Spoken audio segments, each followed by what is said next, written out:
Ladies and gentlemen, while you're eating your lunch, welcome to this wonderful event.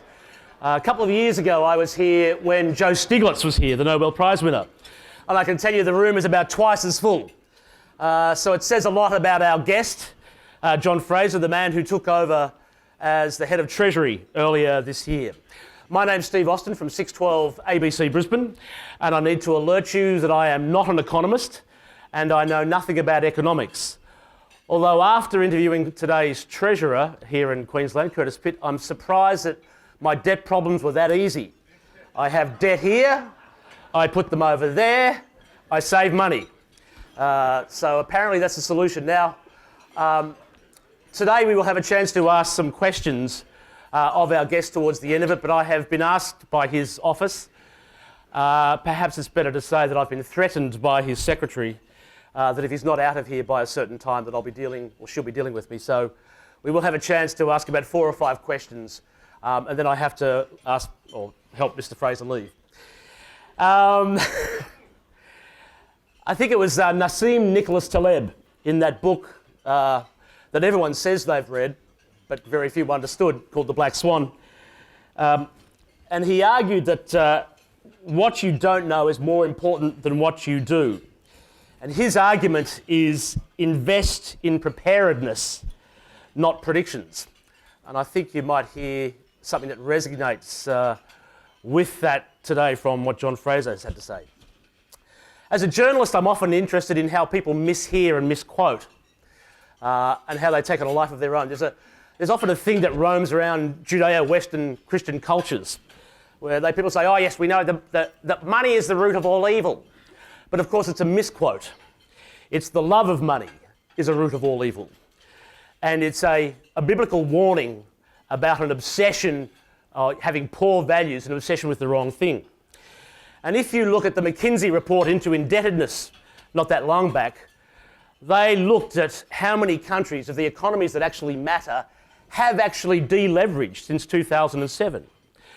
And I'm sure you know what they found is that there's been no reduction in indebtedness. In fact, of the economies that matter, all of the major economies have increased their debt to GDP ratio. And I think Mr. Fraser may have something to observe about this today. It's a really interesting time.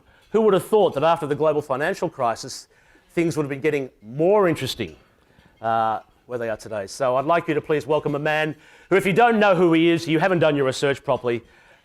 Here's John Fraser, the Secretary of the Treasury.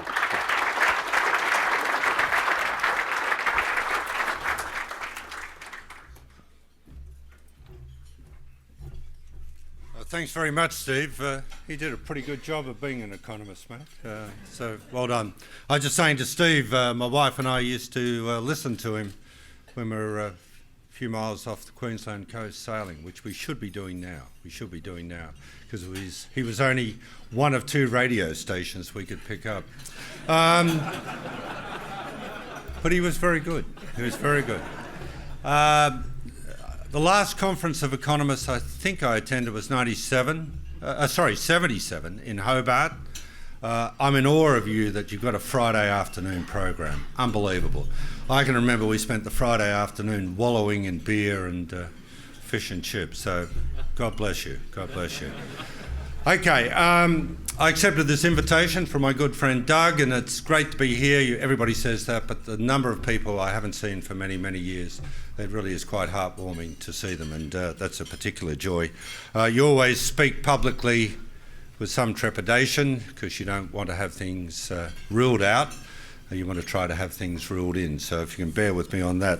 My message today is rather basic, probably boring, and it's certainly not novel. It's also a difficult message that doesn't gel with our current economic conditions, nor with the remarkably wonderful life we all live in Australia. Put simply, I worry that we are overly complacent about our longer-term outlook, and especially so in a region that is pushing ahead at a remarkable rate of knots, and that may leave us behind unless we get with the program. Some of this complacency can be explained by the 25 years of consecutive growth we've had, and this is as you know, the second longest continuous period of growth of any advanced economy in the world. And the growth continues. There will always be doubters, and that's part of life, but the recent budget economic forecasts still describe one of the better shorter-term economic outlooks in the world.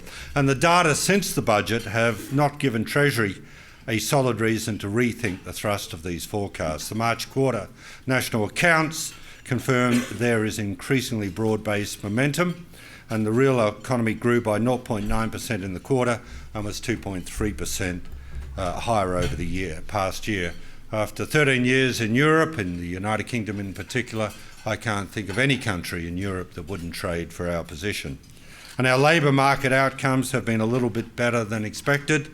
Now, there'll always be risks to the economic outlook, but for this year, there is little reason, I believe, to be a doomsayer. But, and it's an important but, we are, of course, keeping a keen eye on international developments, particularly in China and Europe, and I'm not just referring to Greece, I'm referring to Europe as a whole, as they may affect the global outlook and global confidence, and this could have flow-on effects to Australia. Having said this, our current and recent economic record should not distract us from recognising and addressing the deep challenges that lie before us. Laying the foundations for future growth is of great strategic importance if we are going to take our full place in the fastest growing region in the world. I had the good fortune to have a number of businesses around Asia Pacific, and it was palpable, the energy and the vibrancy that you got when you visited Asia Pacific, compared with Europe in particular, and to a lesser extent with the United States. I even felt younger when I got off, and that's a big effort. I even felt younger when I got off the plane in any of the capitals in Asia Pacific. Sustained long-term growth clearly requires structural reform, which I will get to, but the other side of the equation is demand-driven growth. We can think of this in two camps, but they are mutually reinforcing. One is the need to promote sufficient domestic demand and to benefit from international demand to drive us back to our longer-term level of potential output. In other words, to close the so-called output gap. The second is that we must be able to take advantage of periods of stronger growth in demand for our outputs to undertake the necessary structural reforms to increase productivity and in turn sustain growth in real incomes. We often think of growth for Australia, and more recently purely in terms of the mining sector. We know the story there, but we are also blessed with a highly productive and broad-based agricultural sector that has strong potential to feed the expanding middle classes across our region and beyond. Our resource endowments are simply extraordinary. Of course, many of the factors that determine demand for our outputs are linked to the international outlook, and importantly for us in that regard, the US is re-emerging as a key driver of global growth. And although the past few weeks have seen a flurry of volatility in share markets in China, we have seen many such flurries over the past 10 years or so, and I think we tend to forget it, and certainly the Australian broadcasts do, the Shanghai market remains well above the levels of a year ago, and we should put it in context. We're monitoring these developments closely, but keep it in perspective. Our dependence on international demand underlines the value of continued efforts to liberalise global trade. One mechanism for doing this is, are the free trade agreements. But there is also room for much higher investment from and into our region. To illustrate, our exports to the APAC region accounted for over 70% of our total exports in 2013. By contrast, inward foreign direct investment from Asia Pacific in 2013 was only Australian dollars 141 billion, less than 25% of all investment into Australia. And I think just as importantly, outbound investment from Australia into the APAC region was a relatively modest 110 billion Australian dollars, with half of that figure going to the fast-growing New Zealand economy. Aside from demand, the other side of the growth equation is undertaking supply-side reforms to ensure that we continue to improve our productivity and living standards. Today, we approach any reform task far better prepared and with stronger economic fundamentals than we had at the start of the 80s, precisely because of the reforms undertaken back then and subsequently. Reforms such as you know, the floating of the dollar, financial market deregulation, and the move to enterprise bargaining, as well as the oft-forgotten reductions to the top personal marginal tax rate over the mid to late 1980s. It barely gets a mention now. It was a big set of reductions. It is very hard to overestimate the magnitude of all those changes, and they continue to set the benchmark for structural reform today. In order to achieve reform in the 80s, the government and the community built a political consensus that recognised that change had to happen and that delay would only make matters worse. These reforms underpinned a terrific period of sustained productivity growth. Australia's multi-factor productivity growth over the period of the late 1990s outperformed many European countries, as well as the US, the United Kingdom and Canada. We showed that we could reform and we could compete internationally. However, once the mining boom came along, we could possibly have been accused of becoming just a little bit complacent.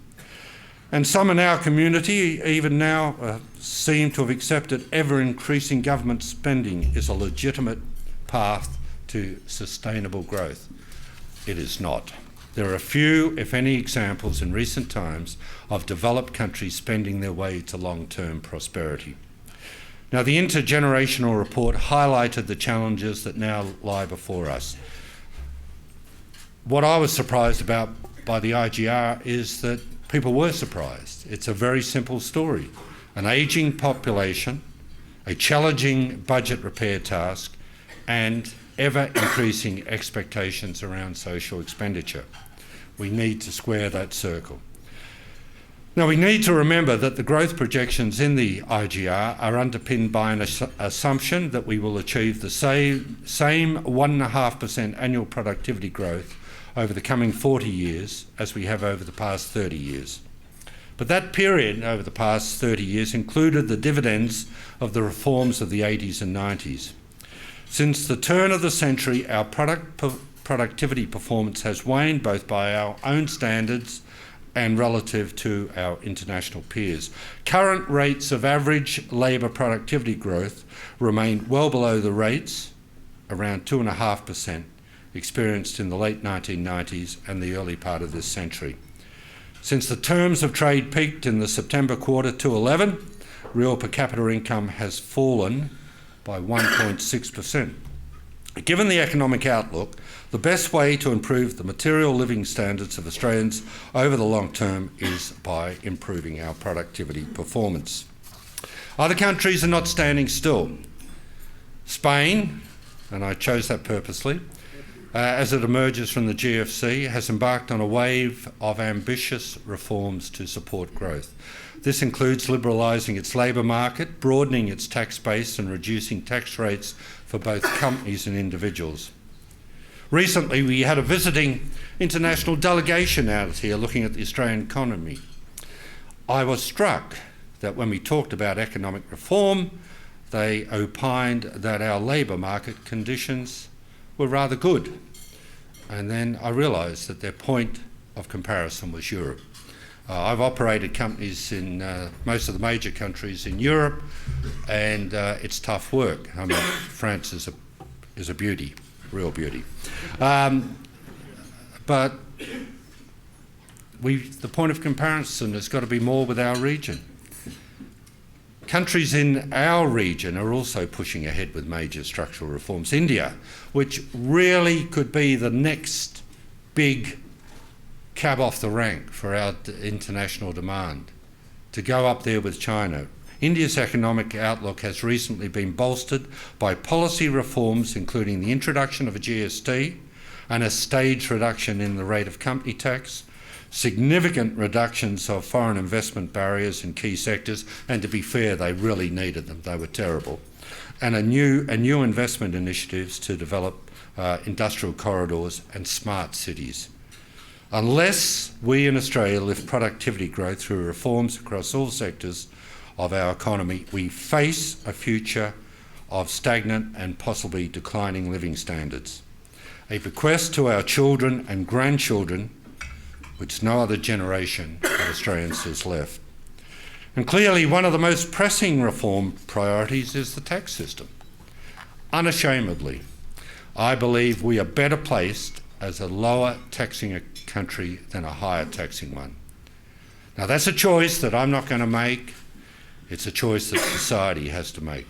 And if society chooses to go down the high taxing, high spending route, then that's fine. That's democracy. But the consequences will, I believe, be lower growth. The tax reform debate should also consider our international competitiveness, and that means looking both at our relatively high rates of tax and the tax mix. Reform-focused, efficient taxes with a less mobile base will move us towards a better tax system than the current 1950s model, the F.J. Holden model. As a general rule, taxes impose a degree of deadweight loss on the economy. I think one of my colleagues spoke about this at the conference earlier. That is, the output lost to the economy by imposing the tax can be significant and may, in certain circumstances, be even more than the revenue raised. That's why a well-designed tax system is so important. Stamp duties, for instance, are one of the most inefficient and distorting taxes, with apologies to my current and state Treasury former colleagues. Stamp duties are one of the most inefficient and distorting taxes, yet the states and the territories remain heavily reliant on them as a source of revenue. Currently, at around 26% of total state revenue, reliance on stamp duties is at a near record level in modern times. Tax reform can also play a key role in fostering economic growth and innovation. Lower taxes provide a great conduit for new investment and entrepreneurship. The competitive tax environment in Singapore, for instance, is, I believe, a driving factor in that country becoming a hub for global finance and increasingly trade. And having been a senior executive of a global bank, I know that lower personal tax help to attract and retain top talent. Two recent studies by the respected National Bureau of Economic Research in the States supports this view. One study found, and you've got to treat these with caution, but one study found that with a 10 percentage point reduction in a country's top tax rate, the country retains 1% more domestic inventors, while also attracting 38% more foreign inventors who choose to move to a lower tax country. And in exploiting big differences in top earner tax rates among US states, the other study found that in the longer term, a 1% increase in after-tax income in the destination state relative to, I hesitate to use this term, in the state of origin, draws in 1.7% more star scientists to the destination state.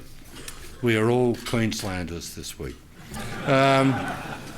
As you would be aware, Australia's top in-tax rate of 49% applies at incomes greater than $180,000, which at 2.3 times the average full-time wage is a very low threshold. The fact of the matter is that the top income earners already make a large contribution to Australia's tax take. Currently, the top 1% of taxpayers who pay the top marginal rate contributed 17% of all personal tax. And the top 10% contribute 46% of all personal income tax. So just think of all those Australians in Singapore or Hong Kong or Dubai or increasingly Auckland and Wellington, and indeed those in London who are Australians over there, and if they were to repatriate, what that would mean for our tax take. Over the next decade, more Australians will move into the top tax brackets without policy change. The proportion of taxpayers in the two highest tiers is expected to increase from 27% to 43% in 2024-25. By comparison, Hong Kong has a top marginal tax rate of 15% on incomes above Hong Kong 120 grand, and Singapore of 20% above Singapore dollars 320,000. Plus, I know in Hong Kong they give you a credit for every day you're out of the country. It's one of the reasons why the airport in Hong Kong is full of expatriates going away for 3 days business each week. Just a comment. And I used to employ a lot of them. As the classical labour economists will tell you, decisions in this space are often driven by the work versus leisure trade-off. For example, whether you choose to work a 4 or 5 day week, and if you're facing a high top marginal rate, then the marginal utility equation may well tip in favour of spending the 5th day on the beach or the golf course or sailing or whatever. I'm a member of an old man's gym down in Victoria, and when you're in there, the number of people who say, well, you might ask why I was there, but I had a good life last year before this, and a lot of them say, why bother working? You know, a lot of them are tradies or running their own companies. We don't want to create the wrong incentives.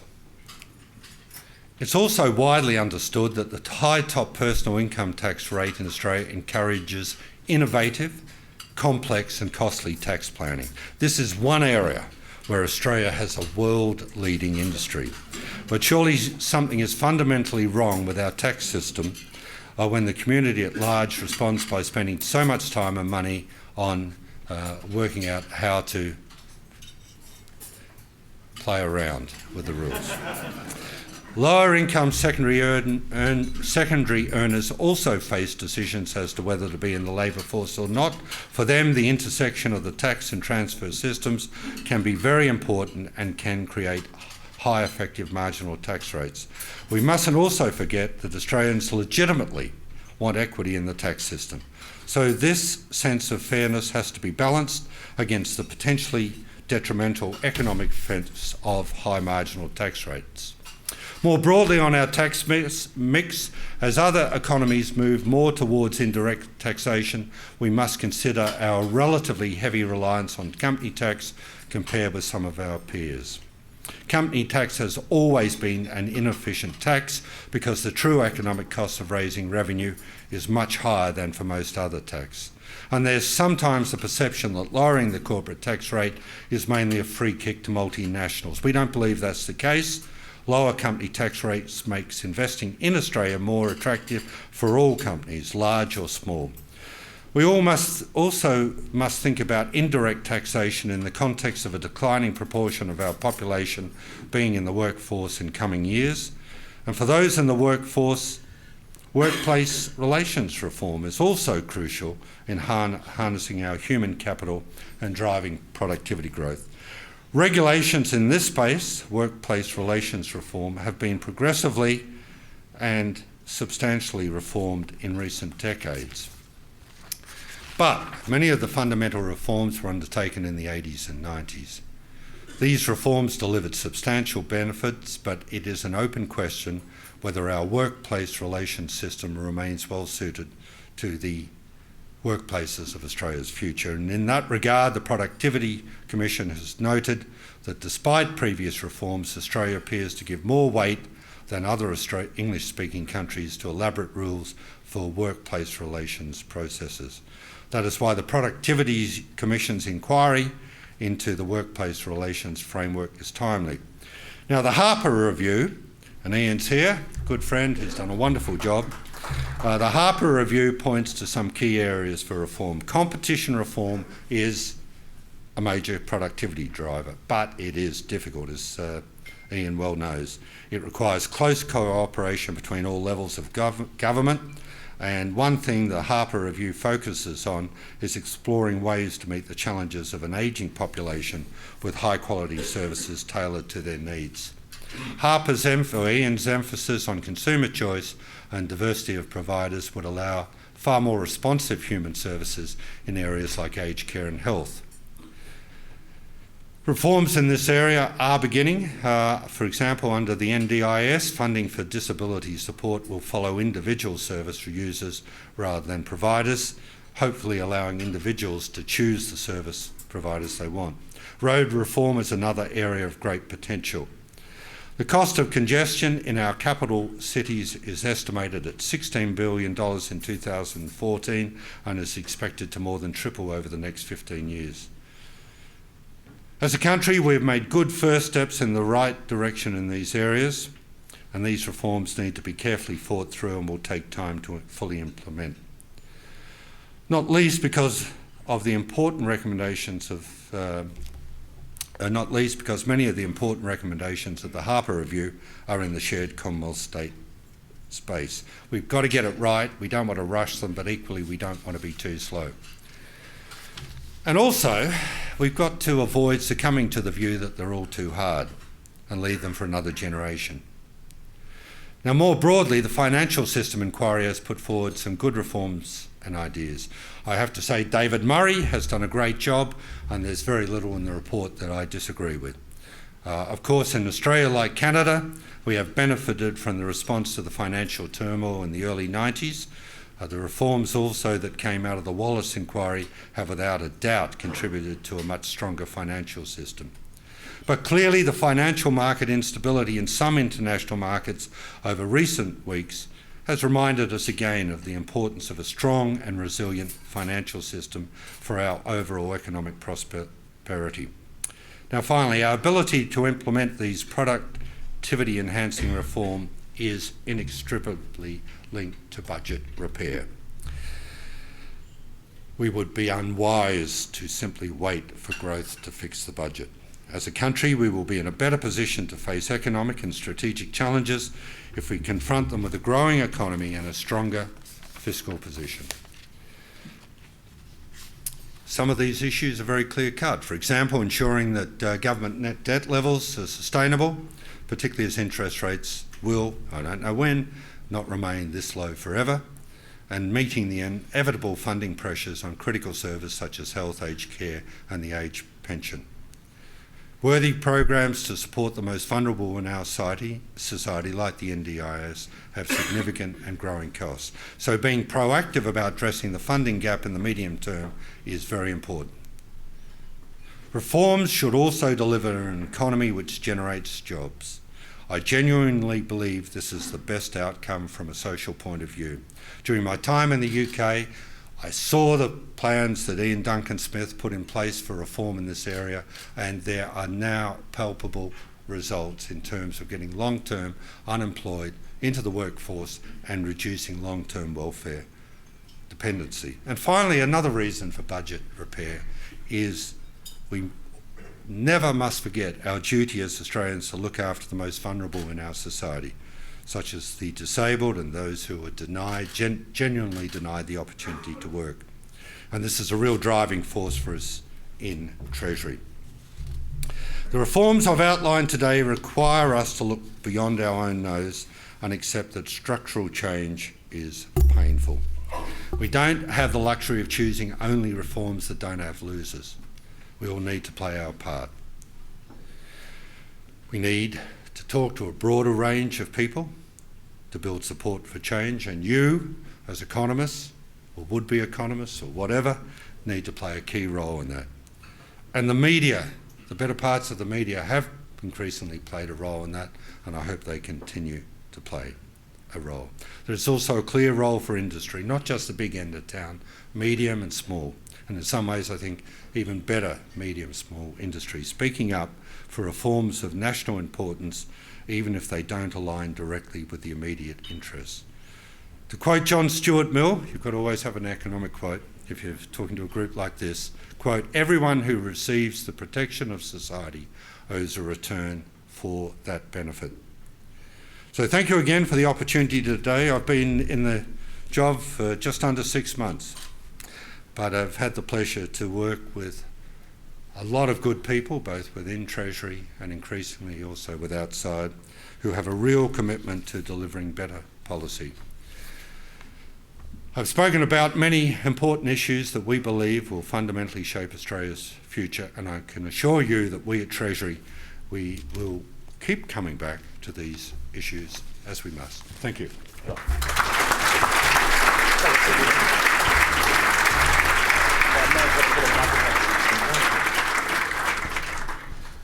So we'll get an opportunity to ask some questions. So you might want to think about what they are now, and we'll get a microphone to you. We have a microphone roving around the floor, and we'll get that to you very soon. Many of the things you've said, these people have been hearing for a while. I want to know how much of a role you have in educating both sides of the political spectrum in Canberra about the need to make this happen. I've heard these things before. Many of the people here have ear-bashed me about this before. I want to know how much you see your role as Secretary to the Treasury of educating your political masters, and which of them says, John, yeah, I get it. Well, it's interesting. No, look, Treasury and other good departments, the Reserve Bank, think tanks, increasingly are delighted to see universities. If there are good ideas, we've got to promote them. I mean, at the end of the day, we're all salespeople. We're all salespeople. And if you're a good salesperson, you have pride in the product you're selling, you know it. And I think, in some ways, most of these things are self-evident. How do we get it across? Well, it's debate. It's proper debate. In the 80s, it was easier. I think people recognised that we had problems, and there was more of a bipartisan approach. But also, the politics was a lot easier. And I think on both sides of politics, state and federal, there's a lot of recognition of these things. But we've got to speak up, and we do it sensibly. We're a government department. We're public servants. Our duty is to brief the government of the day, but that doesn't stop us participating in spreading the word, so to speak, across the community more generally. So do you see yourself as an educator of some of the key figures on either side of the political spectrum? No, mate, I'm not an educator. I'm just I came back when I was convinced to take this job. I did it because I want to work for the Australian people. I've had an incredibly lucky life, and I've now got grandchildren, God help me. And I think we've got to speak up and do things that make Australia even better than what it is now. It's hard. It's hard. I went to the second state of origin down in Melbourne. Took my big son and a couple of mates. 92,000 people, happy as Larry, paying $8 for a mid-strength beer and $8.50 for a pie. Queues 400 metres long, nobody worrying. You know, it's a great life we've got. This is a great country. So it's hard to say, well, actually it is, but we've got to start addressing some issues. So it's not easy. You feel a bit like some of the religious disciples who come knocking on your door on a rainy Sunday afternoon in London, you know. Well, now and again you hope someone will open the door and take pity on you and give you a cup of coffee, or tea actually.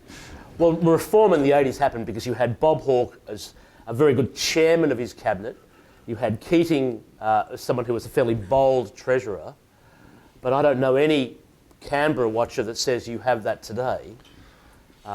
You've rolled out a very big reform agenda on the back of the intergenerational report and Ian Harper's review. Yeah, but the issues were starker. I mean, don't lose sight of it. We had 10% plus unemployment at the start of 80s.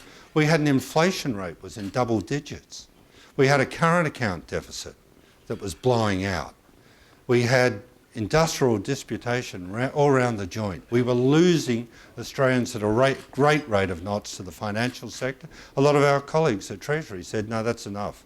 They went into the financial sector, got it. There was a sense of urgency, and that, I think, was shared increasingly by the community as a whole. And that's why I say it wasn't, it was, I think there was a political consensus that something had to change. The role of the ACTU was important too. It was easier, far easier to say things were crook. We've got to do something. And as I said now, it's hard to say we've got to address longer term things because all of us tend to procrastinate. And I think all of you in the room, it's not to say we don't have a crisis. I'm not saying we've got a crisis. but we have issues that are better addressed earlier rather than later. China. The IMF's Director of Research, Olivier Blanchard, said today that the Chinese market amounts to a bubble bursting. By the sounds of it, you agree or have a similar view. You think things are better than where they were 12 months ago, I think, in China. Yes, this was the same gentleman who told the UK that they had the wrong economic policies and had to apologise about a year and a half ago when he came to London, but that's just an aside. Even economists get it wrong. Yeah, but in this game you need a lot of humility, mate. You need a lot of humility. None of us got the GFC right, if ever there's a black mark about our profession. On China, look, I'm a great believer in China. I think it's hard not to be. Lance this morning came in. It was fascinating hearing about iron ore and coal demand from China. I'm a great believer in China. You know, as I said, keep it in perspective. This is a stock market fluctuation. The government's reacted to it. That's interesting in itself. It's a stock market which is very thinly traded. The bulk of the shares in China are still owned by the big institutions. It's a very thin market. It's hard to get a grip on it. As you all know, over the last 30 years, the stock market's forecast 20 of the last 3 recessions. And we're in an environment also with monetary policy like it's been since the GFC, where, you know, it's not surprising you get a lot of volatility. I think the long-term story on China remains the same. I'm delighted about the crackdown on corruption, which began in 2011. I think I ran 3 businesses in China. Corruption was a real issue, so that's good. The size of the economy, the transition to being a far more a consumption-driven economy will have hiccups. We monitor it. You'd be foolish not to monitor it. In this world, perception can be important, will be important, but I'm not stepping away from the longer term belief in China. Greece, its economy is only equivalent to about half that of New South Wales' economy, I think. Half of Victoria. Half of Victoria. It still seemed to have quite there was an overreaction in Australia, given how insignificant their economy is supposedly to us. Why was that?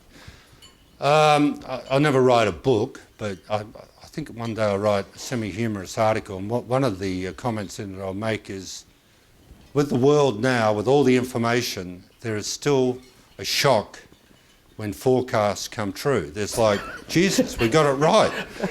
People have known about Greece having problems for 2.5, 3, maybe 4 years. The bank I was with, we downloaded everything Greek about 4 years ago. The only people who didn't. So, look, I don't know what's going to happen with Greece. I know there will be a solution, there always is, and the solution could run the spectrum from a lot of things. I'm not going to sit here and start speculating about the Greek economy. I think the solution will probably come earlier rather than later. What it looks like, take your bet. All right. So I might ask for a question from the floor, if we have a roving microphone. So we might get a microphone up the front here, if we can. Oh, so thank you. If you could come up right up the front, mate. My apologies. I should have given you a bit more warning.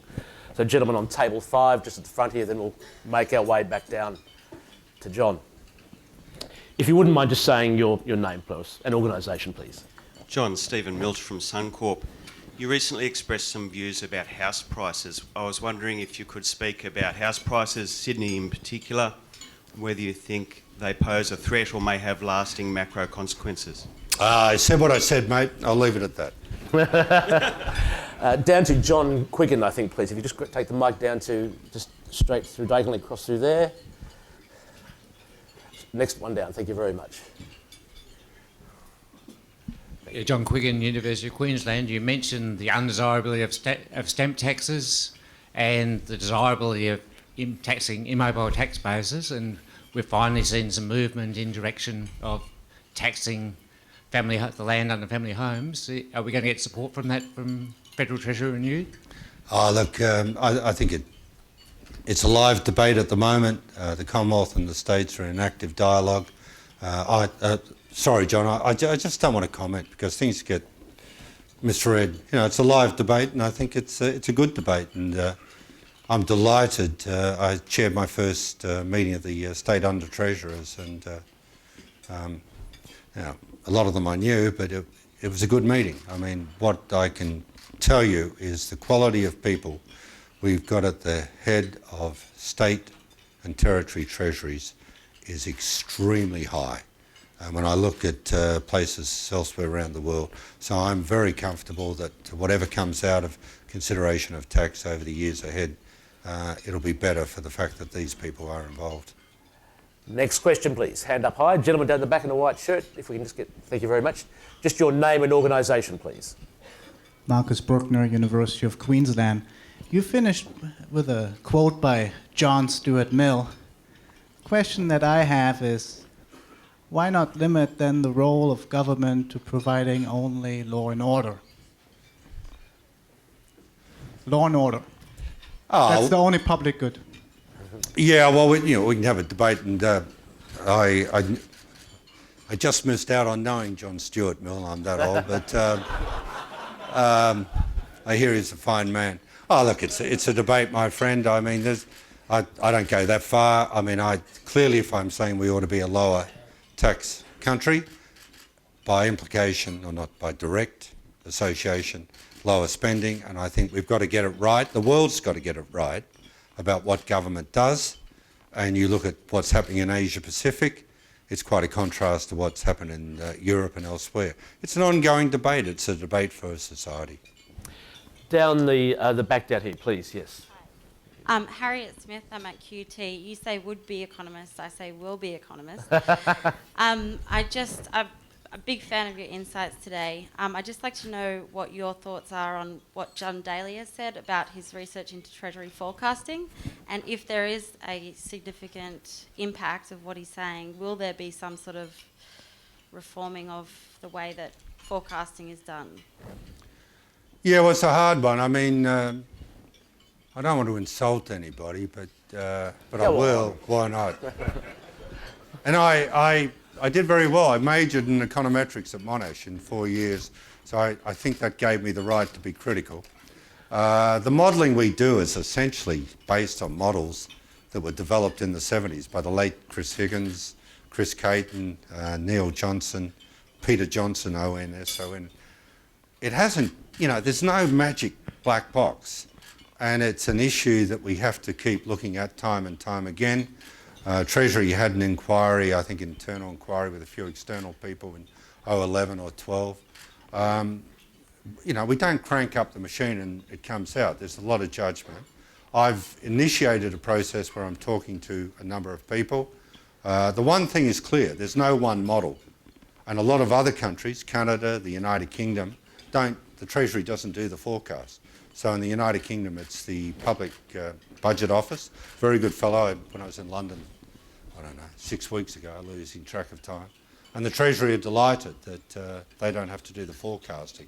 We talk our forecast through with a wide group.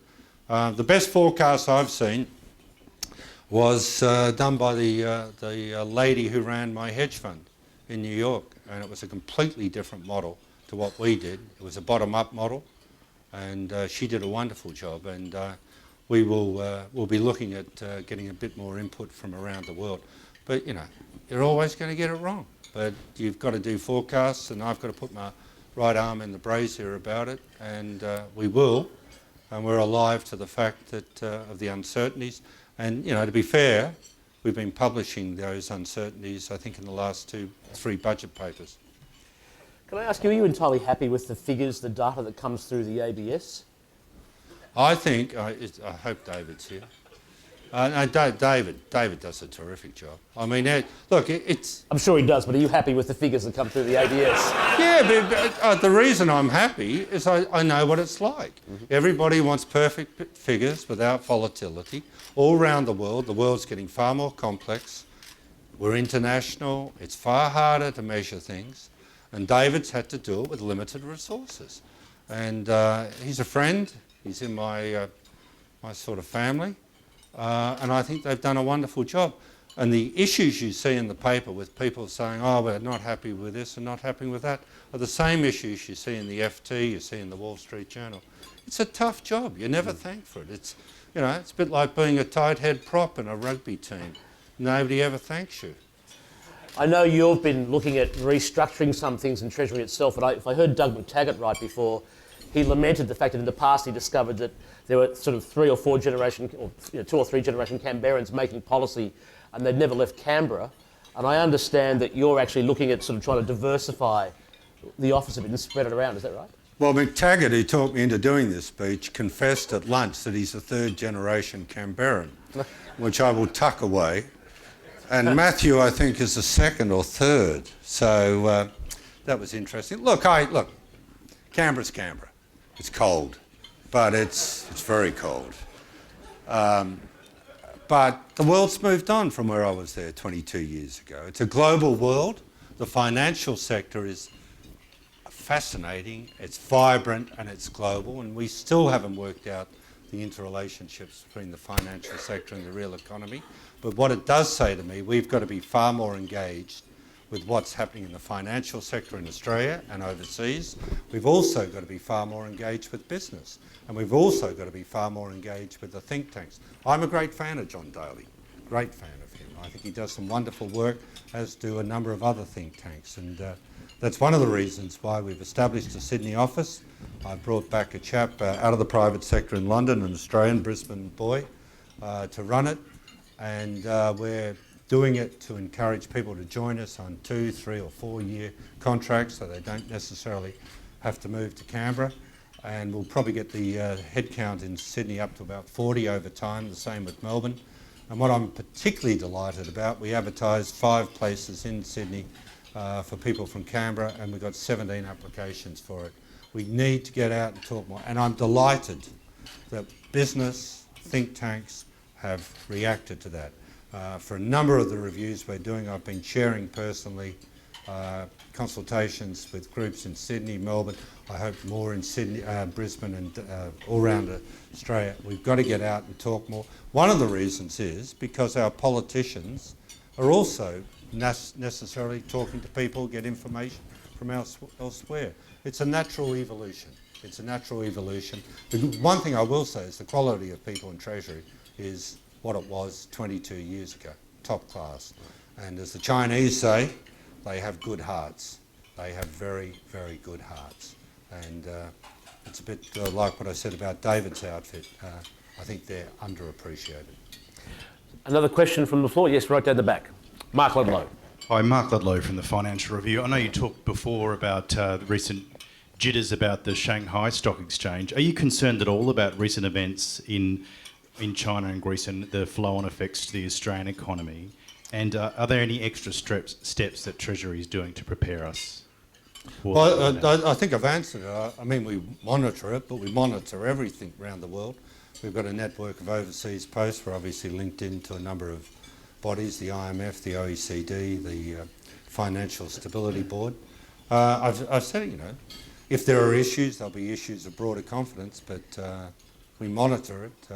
I don't see any particular concerns at the moment. The issue with China, obviously with the iron ore price, has a direct impact on the budget, but this morning it was, I think, back around the $48 free on board, which is the assumption, it's not a forecast, the assumption in the budget. Another question? Yep, gentleman down here. Thank you very much. Name and organisation, please. Bill Becker from Indiana University, that's in the United States. I hear you speak of think tanks and business and incorporating those into your thinking, but what I haven't heard you say is universities. Yet here in Australia, you have some outstanding world-class universities with people who actually have something to contribute, yet I haven't heard you use one word about the universities.